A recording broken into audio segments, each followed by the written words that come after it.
चलो शुरू। प्रश्नावली कितना है 8.1। प्रश्नावली 8.1 का 9 नंबर प्रश्न। कितना नंबर प्रश्न है? 9 नंबर प्रश्न।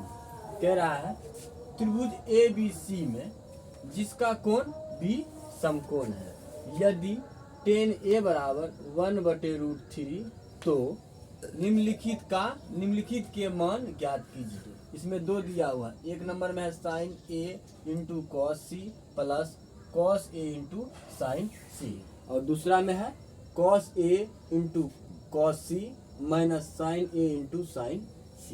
ठीक है, अब इसको हम बनाएंगे। पहले जो दिया है त्रिभुज ABC में जिसका कोण B समकोण है, तो त्रिभुज बनाएंगे और कोण B समकोण कह रहा है तो B कोण को समकोण करेंगे, है ना। समकोण मतलब 90 डिग्री, समकोण मतलब 90 डिग्री, तो B को समकोण करेंगे।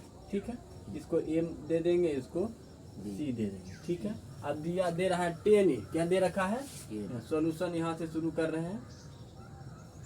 दे रखा है tan A बराबर दिया है 1/√3। tan बराबर क्या होता है? लंब बटे आधार। tan बराबर होता है लंब बटे आधार, लंब बटे आधार, लंब बटे आधार। ठीक है, यहाँ आप त्रिभुज में आते हैं। देखो ये है tan A है, क्या दे रखा है? tan A दिया है, तो इससे एंगल से चलेंगे, है ना। इससे जब चलते हैं तो इसके सामने वाली जो भुजा होती है ये होता है लंब, ये होता है लंब, और जिसके साथ ये भुजा ये कोण बन रहा है उसे कहते हैं आधार। क्या कहते हैं? आधार। और 90 डिग्री के सामने वाली भुजा को क्या कहते हैं? कर्ण कहते हैं। 90 डिग्री के सामने वाली भुजा को, इस भुजा को, ये सामने वाली 90 डिग्री के सामने वाला भुजा ये है ना। ये इस तरह के जो बनाते हैं ये 90 डिग्री का साइन है। इस तरह का अगर हम जहाँ बना हुआ देख लेंगे, इसका मतलब है कि वह 90 डिग्री दिखा रहा है। क्या दिखा रहा है? 90। अब वैसे भी जब दो सीधी लाइन एक दूसरे को जब काटती है तो वहाँ पे 90 डिग्री का कोण बनता है। कितना कोण बनता है? 90 डिग्री का कोण बनता है। ठीक है ना। इसके सामने वाली भुजा क्या हुआ? ये कर्ण हो गया। क्या हो गया? कर्ण। ठीक है, तो लंब बटे कर्ण होता है। तो यहाँ लंब हो गया कितना? लंब हो गया 1। ये लंब के सामने 1 है तो ये हो गया 1, ये हो गया 1। लंब और आधार है ना, तो ये हो गया 1, और आधार कितना हो गया? आधार हो गया √3, आधार हो गया √3। अब यहाँ कर्ण पता नहीं है, कर्ण पता नहीं है तो हम पहले कर्ण निकालेंगे। कर्ण का क्या सूत्र होता है?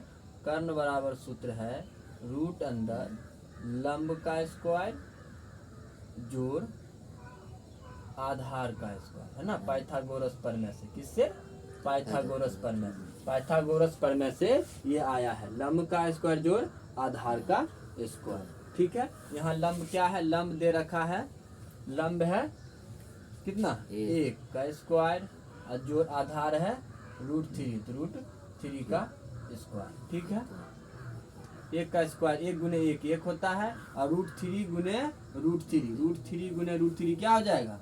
3, है ना। वैसे भी जब √3 का स्क्वायर लिखा रहेगा तो हम क्या करेंगे? स्क्वायर से रूट को खत्म कर देंगे। तो यहाँ हो गया कितना? 3, यहाँ हो गया 3। अब देखो 1 जोड़ 3, 1 जोड़ 3 कितना होगा? 4।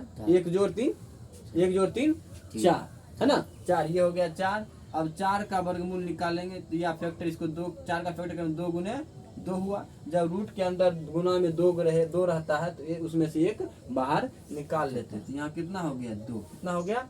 2। ये कर्ण हुआ 2। ठीक है, कर्ण यहाँ क्या है? 2। त्रिभुज में कर्ण है AC, कर्ण है AC, यहाँ लिखेंगे AC बराबर 2। ये हो गया कितना? 2। ठीक है, अब क्या है? अब जो दिया हुआ है क्वेश्चन में उसको निकालेंगे। देखो क्वेश्चन में है sin A cos C cos A sin C, है ना। तो पहले निकालते हैं sin A। क्या निकालते हैं? sin A। sin A बराबर क्या है? sin A बराबर क्या होगा? sin बराबर होता है लंब बटे कर्ण। sin क्या होता है? लंब बटे कर्ण। sin होता है लंब बटे कर्ण। ठीक है, तो लंब यहाँ क्या हुआ? इस A से चल रहे हैं, एक जिस एंगल से चलते हैं उसके सामने वाली भुजा लंब कहलाती है। क्या कहलाती है? लंब। इसके सामने वाला भुजा कौन है? सम्मुख भुजा है BC, ये हुआ लंब, BC हो गया लंब। और कर्ण तो हमेशा फिक्स रहता है, कर्ण हमेशा फिक्स रहता है। 90 डिग्री के सामने वाला भुजा को कहते हैं कर्ण। ठीक है, तो कर्ण यहाँ क्या हो गया? AC, है ना, AC, है ना। तब देखो BC कितना है? 1, BC है 1, और AC कितना निकाले हैं अभी, AC निकाले हैं 2। साइन A बराबर क्या होगा 1/2। उसके बाद निकालते हैं cos C है ना, cos C निकालते हैं तो cos C क्या हो जाएगा cos C। अब इससे चल रहे हैं, इससे जब चलेंगे तो इस भुजा, इस कोण के सामने भुजा कहलाएगा लंब। क्या कहलाएगा, लंब। और ये हो जाएगा आधार। देखो जिस एंगल से चलते, एंगल बदलने के बाद लंब और आधार बदल जाता है, ठीक है ना। इस कंफ्यूज नहीं होना है कि यहाँ लंब ये था और यहाँ लंब ये था। जैसे इस एंगल से चल रहे हैं तो ये वाला लंब कहलाएगा, और इस एंगल से चलेंगे तो ये वाला लंब कहलाएगा, ठीक है।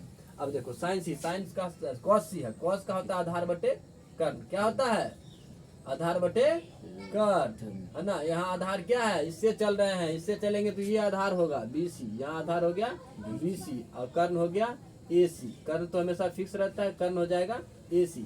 BC कितना है, BC है 1 और AC है 2, 1/2। साइन A cos C, और उसके बाद साइन C निकालेंगे, साइन C निकालेंगे, साइन C। अब इसी से चल रहे हैं, तो साइन C, साइन होता है लंब बटे कर्ण, साइन होता है लंब बटे कर्ण। फार्मूला के लिए अलग से एक वीडियो बना रखे हैं, इंट्रोडक्शन वीडियो में पूरा ये सारा फार्मूला उसमें बता रखे हैं। इंट्रोडक्शन वीडियो जो है ट्रिकोनोमेट्री का इंट्रोडक्शन वीडियो में ये सारा फार्मूला है, ठीक है। साइन C बराबर होता है लंब बटे कर्ण। यहाँ लंब क्या है, जब इससे चल रहे हैं C से चल रहे हैं तो लंब हो गया AB, और कर्ण हो जाएगा कितना, कर्ण हो जाएगा AC। कर्ण तो हमेशा फिक्स ही रहता है ना। तो कर्ण हो गया AC और लंब हो गया AB कितना है √3, और AC कितना है 2, ठीक है। अब निकालते हैं, साइन A हो गया, cos हो गया, है ना। अब cos A निकालते हैं, cos A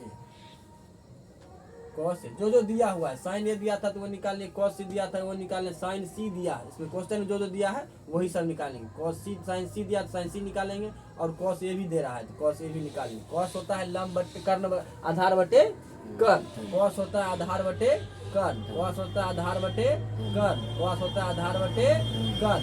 आधार यहाँ क्या है, A से चल रहे हैं, यहाँ पे A से चल रहे हैं, भुजा कौन सा है, A है। अब इससे चलेंगे तो लंब हो जाएगा ये, और आधार हो जाएगा जिसके साथ बनाता है तो ये हो जाएगा आधार। आधार यहाँ क्या हो गया AB, आधार हो गया AB, आधार लिखेंगे AB। और कर्ण तो हमेशा फिक्स ही होता है, कर्ण होगा AC, कर्ण हो जाएगा AC। AB कितना है, AB है √3, AB है √3, और AC कितना है, AC है 2। तो ये लिख दे, चारों 4 था इसमें, 1 2 3 4, तो चारों हम निकाल लिए, ठीक है। चारों निकाल के अब चलेंगे वो एक नंबर में क्या कह रहा है, sine A into cos C, sine A into cos C minus cos A into sine C। जो निकाले हैं इसमें मान भरते जाएंगे। यहाँ है साइन A कितना निकाले, 1/2, यहाँ लिखेंगे 1/2, और गुना में है cos C, क्या है cos C कितना है, cos C है 1/2, यहाँ भी लिखेंगे 1/2। अब माइनस यहाँ है cos A, कितना है cos A निकला है √3/2, और गुना करेंगे साइन C निकला है √3/2, यहाँ लिख देंगे। अब गुना करेंगे, 1 में 1 से गुना करेंगे कितना होगा, 1 गुने 1, हाँ, और 2 गुने 2 4, 2 गुने 2 4, ठीक है। अब माइनस √3 गुना करेंगे तो होगा 3, और यहाँ हो जाएगा 4, ठीक है। अब यहाँ देखो 4 4 कैल्शियम हुआ 4, है ना। और यहाँ 1 हो गया, यहाँ हो जाएगा 1 माइनस √3 कितना हो जाएगा, -2/4, काट के 2 एकम 2, 2 दूनी 4 हो जाएगा, -1/2। ये इसका हो गया पहले वाले का, है ना। अब दूसरा वाला निकालते हैं। दूसरा वाला क्या है, दूसरा वाला है cos A into cos C minus sine A into sine C। अब देखो cos A का मान कितना निकला है, √3/2। अब cos C कितना निकला है, cos C निकला है 1/2, माइनस साइन A कितना निकला है 1/2, और साइन C कितना निकला है √3/2, ठीक है। √3 गुने 1 हो जाएगा √3, और 2 दूनी 4, ठीक है। अब माइनस √3/1 गुने √3 हो जाएगा √3, और 2 दूनी 4, 1 है प्लस में 1 है माइनस में, दोनों का क्या हो जाएगा 0, बराबर हो गया। ये प्लस में है और ये माइनस में है, जैसे यहाँ -2 और +2, प्लस 2 कितना होगा 0 हो जाता है ना। उसी तरह से यहाँ भी ये भी 0 हो जाएगा। ठीक है, समझ में आया ये? हाँ, कैसे बना? पहले जो दिया हुआ था वो हम निकाल दिए, जिस क्वेश्चन में जो साइन ए है कॉस सी है, यहाँ भी साइन है कॉस ए है कॉस सी है, सब निकाल दिए। उसके बाद 1 2 करके बना लिए। ठीक है, बस इतना ही है। वीडियो इसको नहीं बंद कर देता, तो मैं ही बंद करता।